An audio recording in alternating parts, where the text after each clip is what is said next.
The morning mist clung to the rolling hills of Medina as the garage doors slowly rolled open, revealing the silhouette of a car that would redefine automotive history, the 1962 Ferrari 250 GTO. Enzo Ferrari himself stood in the dim light, his sharp eyes scrutinizing every curve of the hand-beaten aluminum body, knowing this machine would become his ultimate weapon on the racetrack. The engineers held their breath as test driver Carlos slid into the tight cockpit, his fingers brushing the thin-rimmed wooden steering wheel, the scent of racing fuel and fresh leather filling his nostrils. With a turn of the key, the 3.0-liter V12 erupted with a mechanical scream that echoed through the factory walls, sending pigeons scattering from the rafters. This wasn't just another race car, it was Ferrari's masterpiece, chassis number 3413 GT, one of only 36 that would ever exist. As Carlo roared onto the test track, the GTO came alive beneath him, its Colombo-designed engine delivering 300 horsepower at nearly 8,000 RPM, a staggering figure for its time. The unassisted steering communicated every pebble on the tarmac, the drum brakes, later replaced with discs, requiring precise modulation, and the lightweight body flexing slightly through high-speed corners. Reminders that this was a machine that demanded respect. What Enzo couldn't have known was that this very car would decades later become the most valuable automobile in existence, selling for $70 million at auction. The GTO's value lies not just in its rarity, but in its bloodline. This particular chassis would compete at Le Mans, the Targa Florio, and the Nürburgring, its racing pedigree etched into every stress fracture in the aluminum. Today, when 3413 GT emerges from climate-controlled storage for rare appearances, crowds form like pilgrims before a religious relic. At the Pebble Beach Concours d'Elegance, a silver-haired gentleman in a bespoke suit, the car's current owner, smiles knowingly as spectators' cameras flash. They're not just photographing a car, they're capturing a moment when racing was pure, when engineers operated on instinct rather than computers, and when the difference between victory and defeat came down to a driver's skill and a machine's soul. The GTO's curves, honed in wind tunnels that now seem primitive, remain timeless, its Rosso Corsa paint gleaming under the California sun as if fresh from the factory. A young boy tugs his father's sleeve, asking why this old Ferrari is roped off while newer models sit unprotected. His father kneels and whispers, because this isn't just a car, it's the Mona Lisa on wheels. Meanwhile, back in Medina, modern Ferrari engineers still study 250 GTO blueprints, seeking inspiration from a time when their predecessors achieved immortality with slide rules and Italian passion. The GTO represents the perfect storm of art, science, and motorsport, a combination so potent that no amount of modern technology can replicate its magic. As the sun sets on the Concours lawn, the owner drapes a custom cover over 3413 GT, its engine cooling with quiet ticks, its legacy secure as the standard by which all collectible cars are measured. In that moment, the 250 GTO transcends being mere machinery. It becomes a time machine, transporting anyone who sees it back to 1962, when a small team in Italy built not just the ultimate racing Ferrari, but a piece of automotive immortality. The humid Malaysian air hung thick over the Sepang circuit as Gordon Murray wiped sweat from his brow, his eyes locked on the prototype McLaren F1 screaming down the straightaway at 240 miles per hour, a speed no production car had ever achieved before. This wasn't just another hypercar test session. It was the culmination of a radical dream that began when Murray, fresh from his Formula One championship-winning Brabham and McLaren designs, sketched his vision for the ultimate road car on a napkin during a long flight. The magnesium alloy wheels blurred into silver discs as test driver Andy Wallace braked hard into Turn 1, the F1's distinctive three-seat configuration, with central driving position, allowing perfect weight distribution while creating what Murray called the purest driving experience imaginable.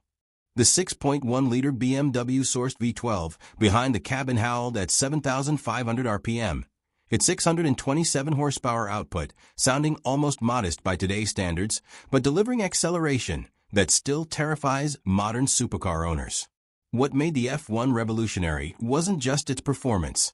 Those 0 to 60 miles per hour in 3.2 seconds and a 240.1 miles per hour top speed, a record that stood for over a decade, were staggering in 1992, but its obsessive focus on lightweight purity. Murray's team weighed every component, down to the titanium lug nuts and paper-thin gold foil lining the engine bay, gold being the best heat reflector. The carbon fiber monocoque weighed just 220 pounds, yet offered unprecedented rigidity, while the suspension used Formula One style principles with no electronic aids to interfere with the driver's connection to the road. As Wallace brought the prototype into the pits, the dihedral doors swung upward like a praying mantis wings, revealing an interior where form followed function with luxurious restraint.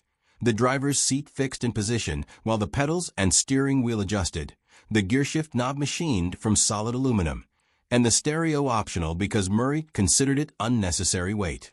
Only 106 F1S would ever be built, 64 road cars, the rest race variants, each requiring 3,000 man-hours to assemble in a secretive facility near Woking, England. The selection process for buyers read like a spy novel. Prospective owners were vetted not just for their ability to pay the £540,000 price tag, about $20.5 million, a fraction of what experts predict pristine examples will fetch as their legend grows. What makes the F1 timeless isn't just its performance figures, but its philosophical purity.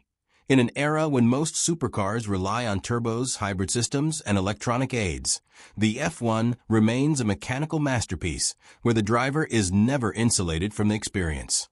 Modern collectors speak of the F1 in reverent tones, not just for its value appreciation, making it one of the best investments in automotive history, but for how it represents the last great analog supercar, a machine built before focus groups and liability concerns diluted automotive passion. As the sun sets on Sepping, the prototype F1 is carefully covered, its development complete, but its legacy just beginning. A testament to what happens when a brilliant designer is given unlimited resources and absolute creative freedom. In an age of autonomous driving and electrification, the F1 stands as a reminder of when cars were built to stir souls rather than meet emission standards, when because we was reason enough to push boundaries. For those fortunate enough to have driven one, the experience never fades. The way the shifter clicks into each gear with rifle bolt precision. How the engine note changes from growl to shriek as the tachometer sweeps past 5,000 RPM. And the realization that no modern hypercar, no matter how fast, will ever replicate the F1's perfect marriage of art and science. As Murray himself once said, the F1 wasn't designed to be the fastest, the most expensive, or the most exclusive. It was designed to be the best. Everything else was just a byproduct. The garage doors slowly rise to reveal the 1995 McLaren F1, its iconic silhouette looking as futuristic today as it did nearly 3 decades ago, when it redefined what a road car could achieve. The morning light catches the BMW-sourced 6.1-liter V12's gold-plated engine bay, not a gaudy display of wealth, but an engineering solution, as gold reflects heat better than any other metal. Only 106 were ever built, each requiring over 3,000 hours of hand assembly in Woking, England, under the obsessive supervision of designer Gordon Murray, who famously insisted on a central driving position to create the purest connection between man and machine. Slide into the snug cabin, and you're immediately struck by how the pedals and steering wheel adjust to you while the seat remains fixed, a racing-inspired touch that makes every drive feel like a Grand Prix. The key turns with a satisfying click, and the naturally aspirated V12 awakens with a mechanical scream that builds to 7,500 RPM, delivering 627 horsepower through a 6-speed manual transmission designed to handle triple that output. What makes the F1 special isn't just its performance. Those 0 to 60 miles per hour in 3.2 seconds and a 240.1 miles per hour top speed, a record that stood for 12 years, remain impressive.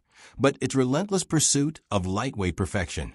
Murray's team weighed every component, down to the titanium lug nuts and paper-thin carbon fiber weave, creating a car that tips the scales at just 2,509 pounds despite its luxurious touches.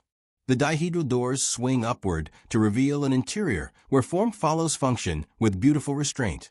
The gearshift knob machined from solid aluminum. The stereo optional because Murray considered it unnecessary weight. And the driver's 3-spoke wheel free of buttons to preserve tactile purity. Driving an F1 is an immersive experience modern hypercars can't replicate. The unassisted steering telegraphs every pavement imperfection to your fingertips, the pedals require precise modulation, and the engine's roar changes timbre at exactly 4,000 RPM as the variable length intake runners switch tuning. The F1's legacy extends beyond its specifications to its creation story. How Murray sketched the initial concept on a napkin during a flight. How BMW's engine division created the V12 to his exacting specifications. And how each buyer was personally vetted to ensure they appreciated the car's philosophy. When Jay Leno received a call from McLaren saying they'd built an extra F1 they thought he might appreciate. Or when Elon Musk famously crashed his not once, but twice, only to have McLaren's racing division rebuild it. These stories became part of the legend. Today, when an F1 appears at events like Monterey Car Week, crowds gather not just to see the car, but to hear that V12's unmistakable wail, a sound that still makes modern turbocharged hypercars seem muted by comparison. The F1's value has skyrocketed, with pristine examples fetching over $20 million at auction. But its true worth lies in its status as the last great analog supercar, a machine built before electronic aids diluted the driving experience.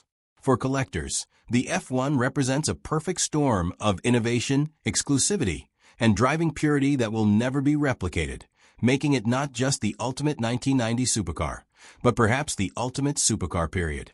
As the sun sets on this particular F1, its owner carefully covers it with a custom cloth, knowing he's not just preserving a car, but a moment in time when one brilliant designer's uncompromising vision created automotive perfection.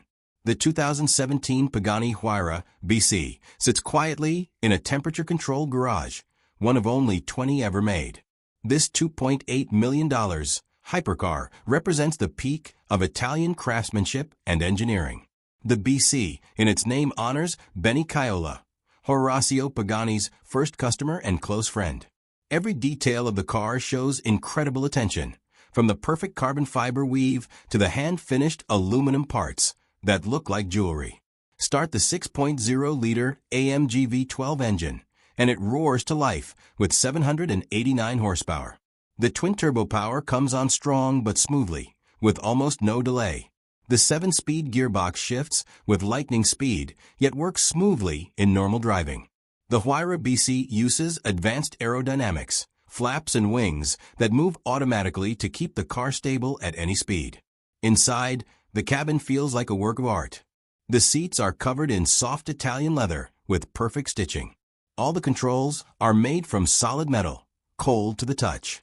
The gear shifter looks like it came from a luxury watch. Even the owner's manual comes in a special aluminum case. On the road, the Huayra BC feels alive. The steering gives perfect feedback without any electronic help. The brakes are strong but need careful use. The engine sound changes beautifully with every push of the gas pedal. Unlike many modern supercars full of computers, this car keeps the driver connected to the driving experience. What makes the BC special isn't just its speed, 0 to 60 miles per hour in 2.7 seconds, but how it's made. Each car takes thousands of hours to build by hand. Owners can choose custom colors and materials, making each one unique. The carbon fiber body isn't just covered in paint. You can see the perfect weave pattern underneath. At car shows, the Huayra BC always draws crowds. People admire the visible craftsmanship, the way every part fits perfectly, the special details most car makers would ignore. The exhaust pipes change colors when hot, turning beautiful shades of blue and gold. The doors open with special leather straps like classic race cars. Since its release, the Huayra BC has become even more valuable, now worth nearly $5 million. But its real value is in being one of the last truly hand-built hypercars. In a world of mass production and computer controls, the BC stands as proof that human skill and passion still matter most in creating something extraordinary. As the garage door closes, the owner takes one last look at this rolling masterpiece, knowing it represents a dying art of car making that may never come again. The 2005 Porsche Carrera GT's engine screams to 8,400 RPM as it tears down California's Pacific Coast Highway, its ceramic clutch biting hard with each gear change. The 5.7-liter V10 Behind the driver's seat produces 603 horsepower. But numbers don't capture how alive this car feels. Its lightweight carbon fiber chassis weighs just 2,766 pounds, making every horsepower count double. The thin-rimmed steering wheel vibrates constantly in your hands, telegraphing every crack in the pavement, while the unassisted brakes require serious leg muscle. This isn't a car for the faint-hearted. The Carrera GT's development began as a Le Mans prototype, explaining its race-bred intensity. Porsche engineers salvaged the V10 from a failed F1 project, tuning it for road use while keeping its spine-tingling 8,400 RPM redline. The engine note alone makes this Porsche special, a metallic howl unlike anything else on the road, building from a deep growl at low revs to an ear-splitting shriek near redline. The 6-speed manual transmission uses a ceramic clutch so unforgiving that many owners stalled repeatedly during test drives. There are no paddle shifters, no traction control beyond basic ABS. Just raw, unfiltered driving pleasure that demands skill and attention. Inside, the cockpit feels purposefully sparse. Lightweight carbon fiber bucket seats offer minimal padding. The aluminum pedals are mounted close together for heel-toe downshifts, and the gated shifter clicks between gears with rifle bolt precision. Air conditioning was optional because Porsche knew true enthusiasts would delete it to save weight. The exposed carbon fiber transmission tunnel runs between the seats like a backbone, reminding occupants they're riding in essentially a street-legal race car. What makes the Carrera GT legendary isn't just its performance, 0 to 60 miles per hour in 3.5 seconds, 205 miles per hour top speed, but how it makes those numbers feel. Modern 700-plus horsepower supercars feel effortless by comparison. The Porsche requires work, rewarding drivers who master its quirks. The chassis communicates every nuance of a road. The engine begs to be revved out, and the lack of electronic nannies means you're truly in control. This purity explains why values have skyrocketed. Where the Mercedes-McLaren SLR from the same era has stagnated, the Carrera GT has tripled in value. Famous owners like Jerry Seinfeld and Ralph Lauren praise its analog charm, while mechanics admire its overbuilt components. The suspension uses pushrod actuation like a race car.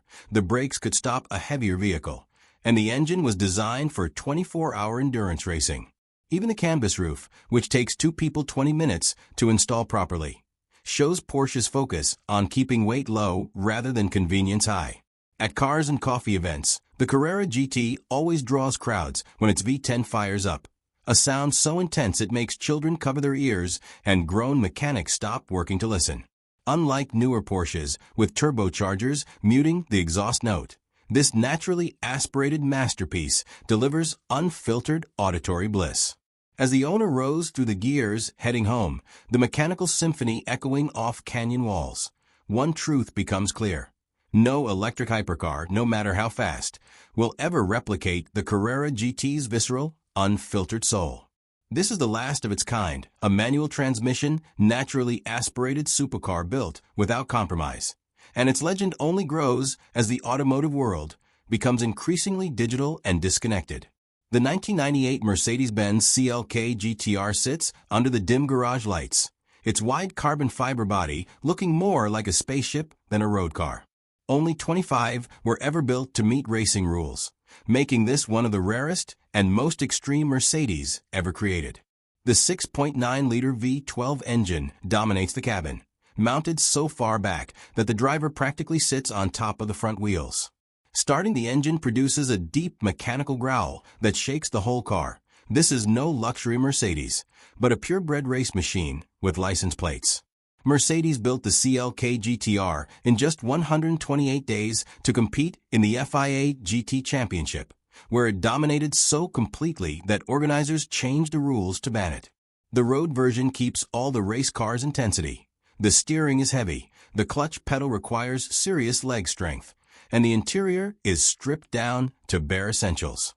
There's no navigation system, no fancy stereo, just aluminum pedals, a racing seat with 6-point harness, and a dashboard full of switches labeled in German. The windshield is so steeply raked that tall drivers can barely see traffic lights without slouching. Driving the CLK GTR feels like taming a wild animal. The 612 horsepower V12 delivers brutal acceleration, but the real challenge comes from the car's race-bred handling. Without modern stability controls, the rear end can snap loose if you're too aggressive with the throttle. The massive carbon ceramic brakes require serious pressure, but stop the car with racetrack confidence. Mercedes engineers added minimal soundproofing, so you hear every mechanical noise, the whine of the straight-cut gears, the whoosh of air through the intake, the metallic ping of the exhaust cooling after hard driving. What makes the CLK GTR special is how little it compromises between racetrack and road. The suspension uses pushrod actuation like an F1 car. The body is entirely carbon fiber, and the rear wing generates real downforce at speed. Owners report needing to refuel every 100 miles during normal driving because the engine was tuned for racing, not efficiency. The doors open upward like wings, revealing sills so wide you have to climb over them to enter. Air conditioning was optional, and most owners skipped it to save weight. Today, the CLK GTR has become a legend among collectors. Fewer than 20 road versions remain in private hands, with recent sales exceeding $5 million. At classic car events, crowds gather when one starts up, the V12's deep bellow sounding completely different from modern Mercedes engines. Mechanics love how every component was overbuilt for racing, from the titanium exhaust to the magnesium wheels. The CLK GTR represents a time when manufacturers would do anything to win, even if it meant building absurdly expensive road cars just to qualify for racing. Driving one today feels like stepping back to the golden age of homologation specials, raw, uncompromising machines that make no apologies for being difficult. As the owner shuts down the engine after a short drive, these cars overheat in traffic. The smell of hot metal and racing fuel fills the garage. This Mercedes wasn't built for comfort or practicality, but as proof that with enough money and determination, even a luxury car company could create the ultimate street-legal race car. In today's world of 1,000 horsepower electric hypercars, the CLK GTR stands as a reminder of when speed came with sacrifice, and driving required skill rather than computer assistance. The 2003 Ferrari Enzo emerges from its climate-controlled garage, its Formula One-inspired silhouette looking just as radical today as when it debuted. Named after the company's founder, this $650,000 hypercar, limited to just 399 units, represents Ferrari's early 2000s technological peak. The 6.0-liter V12 erupts with a mechanical scream, its 651 horsepower channeled through a lightning-fast F1-style paddle-shift transmission. What makes the Enzo special isn't just its performance. 0 to 60 miles per hour in 3.3 seconds, top speed of 218 miles per hour, but how it translates race car technology to the road without compromise. The carbon fiber chassis weighs just 200 pounds, yet offers incredible stiffness, while the active aerodynamics automatically adjust flaps and diffusers for optimal downforce. Slide into the tight cockpit and you're surrounded by racing-inspired details. The steering wheel devoid of buttons to preserve purity, the pedals positioned for perfect heel-toe downshifts, and the driver's seat molded to fit the owner's body. Ferrari initially invited only their most loyal customers to purchase an Enzo, requiring proof of previous Ferrari ownership just to be considered. On the road, the Enzo feels alive in ways modern hypercars don't. The unassisted steering delivers razor-sharp feedback, the carbon ceramic brakes require precise modulation, and the V12 builds power with escalating fury all the way to its 8,200 RPM redline. Unlike today's turbocharged engines, the Enzo's naturally aspirated masterpiece delivers instantaneous throttle response, a trait purists still consider unmatched. The sequential gearbox snaps off shifts in just 150 milliseconds, yet can be surprisingly smooth in city driving when needed. Ferrari's engineers obsessed over every detail. The shape of the side mirrors was honed in wind tunnels, the exhaust system tuned to produce an unmistakable wail, even the door handles designed to minimize airflow disruption. The Enzo styling, controversial at launch, has aged beautifully, its teardrop shape and dramatic air intakes looking purposeful rather than flashy. Owners report the car still draws crowds wherever it appears, its presence amplified by that screaming V12 soundtrack. What makes the Enzo increasingly valuable current market value, $3 to $4 million, is its status as the last truly analog Ferrari hypercar before electronics took over.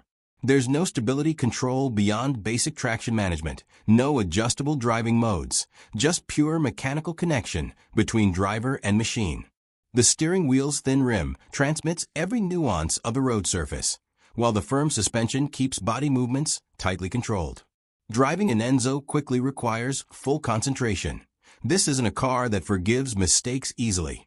Maintenance remains surprisingly manageable for such an exotic machine.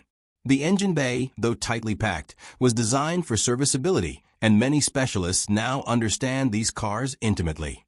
Original tires have become collector's items themselves, with most owners switching to modern rubber that better suits the car's capabilities. The Enzo's racing DNA shines during track days, where its balanced chassis and telepathic steering allow experienced drivers to place it with inch-perfect precision.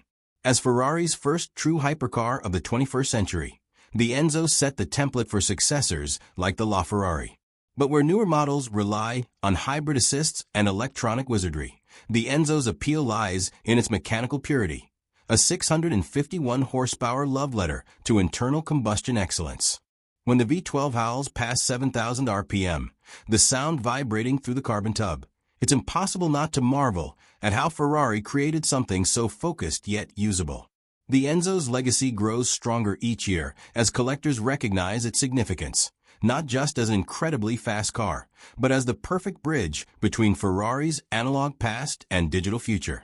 As the garage door closes on this Rosso Corsa example, its owner smiles knowing he's preserving something increasingly rare, a hypercar that demands skill, rewards passion, and above all, feels alive in a way modern regulations will never allow again. In an era of silent EVs and autonomous modes, the Enzo stands as a roaring monument to when driving engagement mattered most. The 2010 Lexus LFA's V10 engine screams to a 9,000 RPM redline as it attacks the Nürburgring's curves, its titanium exhaust note producing one of the greatest soundtracks in automotive history. This $375,000 Japanese masterpiece, limited to just 500 units worldwide, represents a decade of obsessive development by Toyota's secretive Circle F team. Unlike European supercars built for status, the LFA was engineered purely for driving perfection. Its 4.8-liter naturally aspirated V10 developing 552 horsepower with instantaneous throttle response no turbocharged engine can match. What makes the LFA special isn't raw numbers, though 0 to 60 miles per hour in 3.6 seconds remains impressive, but how every component harmonizes into an unforgettable driving experience. The carbon fiber reinforced chassis weighs just 326 pounds, yet offers incredible rigidity, while the rear-mounted 6-speed automated manual transmission shifts gears in just 200 milliseconds. Lexus engineers tuned the exhaust note like musicians, creating a rising metallic wail that peaks at the 9,000 RPM redline, a sound so intoxicating owners report driving just to hear it.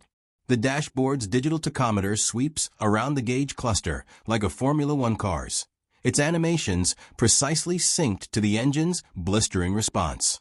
Inside the cockpit, the driver faces a sea of premium materials, hand-stitched leather, forged aluminum pedals, and exposed carbon fiber, all assembled by Takumi craftsmen who required months of training before touching an LFA. The steering wheel feels perfectly sized in hand, its unassisted hydraulic rack delivering telepathic feedback, missing from modern electric systems. Lexus made no compromises. Even the air conditioning vents were redesigned 3 times to achieve optimal airflow, without disrupting the dashboard symmetry.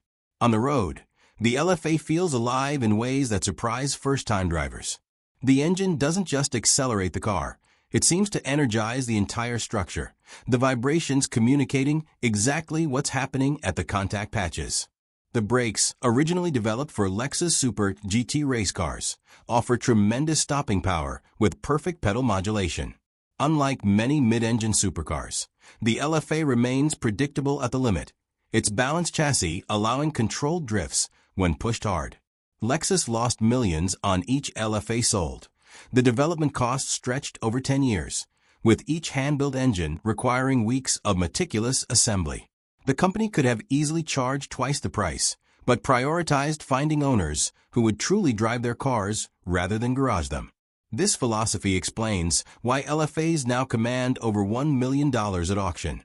Collectors recognize them as perhaps the last no-compromise, naturally aspirated Japanese supercars. At track events, the LFA always draws crowds when its V10 comes alive, a sound completely unlike European V8S or V12S, with a rising, almost hysterical pitch as it approaches redline. Professional drivers praise its neutral handling and bulletproof reliability. Many examples have endured thousands of track miles without major issues.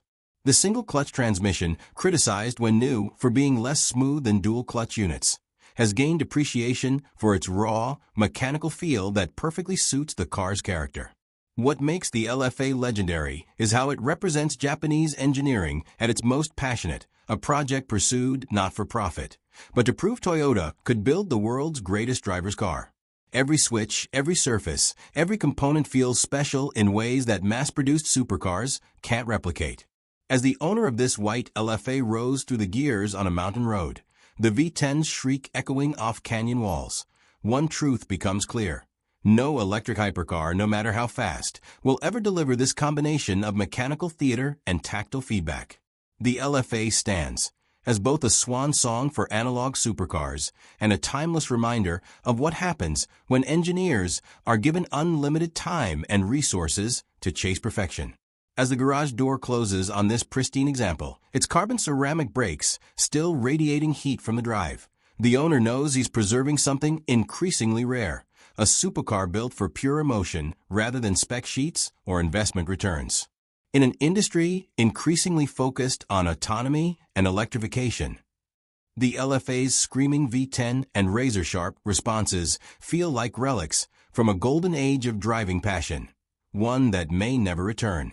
The 2014 Porsche 918 Spyder's hybrid powertrain hums to life in complete silence, its electric motors ready to deliver instant torque as the driver pulls away from a Monaco hotel. This $845,000 technological tour de force, limited to just 918 units, represents Porsche's vision for the future of high-performance hybrids, combining a 4.6-liter V8 with 3 electric motors for a combined 887 horsepower. What makes the 918 special isn't just its blistering acceleration, 0 to 60 miles per hour in 2.5 seconds, but how seamlessly it blends electric efficiency with supercar thrills. Able to drive 12 miles on electricity alone or unleash all its power for a top speed of 214 miles per hour. The carbon fiber monocoque weighs just 220 pounds, while the body's aerodynamic design, complete with active rear wing and underbody flaps, generates real downforce without dramatic wings. Slide into the minimalist cockpit and you're greeted by a steering wheel packed with controls, including a hot lap button that unleashes maximum performance for track use. The 918 offers 4 driving modes, ranging from silent e-power to full-attack race mode that lowers the suspension and optimizes all systems for maximum speed. On the road, the 918 feels surprisingly docile in electric mode, gliding through city traffic with luxury car refinement.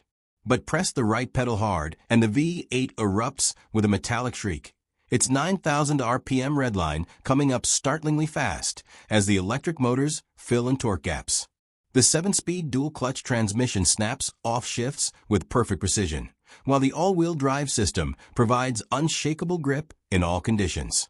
Unlike traditional supercars that punish drivers on rough roads, the 918's adaptive suspension maintains remarkable composure over bumps, a testament to Porsche's engineering depth. What sets the 918 apart from hybrid competitors is its track capability. At the Nürburgring, it lapped in 6:57, faster than many dedicated race cars, thanks to its torque-vectoring, all-wheel drive, and race-bred aerodynamics. Owners report the car feels equally at home on grocery runs and track days, with carbon ceramic brakes that never fade and a hybrid system that actually enhances performance rather than just reducing emissions. The interior mixes luxury touches like leather-wrapped dashboards with exposed carbon fiber, reminding occupants this is first and foremost a driver's machine. Porsche's attention to detail shines throughout, the charge port hidden behind the license plate, the exhaust pipes mounted high to improve airflow, even the special Weissach package that saved 77 pounds through extensive use of magnesium and titanium. These obsessive weight-saving measures give the 918 a nimbleness missing from heavier hybrids, with steering that remains Porsche precise despite the complex drivetrain. Today, 918 values have soared past $1.5 million as collectors recognize its significance as Porsche's first hybrid hypercar, a technological showcase that previewed the brand's current electrified lineup. At cars and coffee events, crowds gather when an owner demonstrates the car's party trick, burning rubber using just electric power before the V8 even fires up. Mechanics admire how Porsche engineered the hybrid system for reliability. Many examples have covered tens of thousands of miles without major issues. Driving the 918 reveals its true genius. It doesn't feel like a compromised eco-supercar, but rather a machine where electric augmentation enhances the experience. The instant torque fills in the V8's low-rev gaps, the regenerative braking feels perfectly integrated, and the ability to silently glide through neighborhoods adds unexpected practicality. As the owner of this acid green example switches off the engine after an alpine drive, the hybrid system's cooling fans were quietly a reminder that this Porsche represents both an ending and a beginning. The 918 Spider stands as the perfect bridge between Porsche's combustion past and electric future, proof that hybrid technology could deliver world-beating performance without sacrificing driving pleasure. In an era where many manufacturers treat electrification as an obligation, the 918 remains a shining example of how to do it right. As garage lights dim on this technological masterpiece, its significance only grows clearer, not just as one of the fastest Porsches ever built, but as the car that proved hybrids could be thrilling. A decade after its debut, the 918's balanced brilliance makes it increasingly obvious. This wasn't just another hypercar, but a vision of the future that still feels revolutionary today.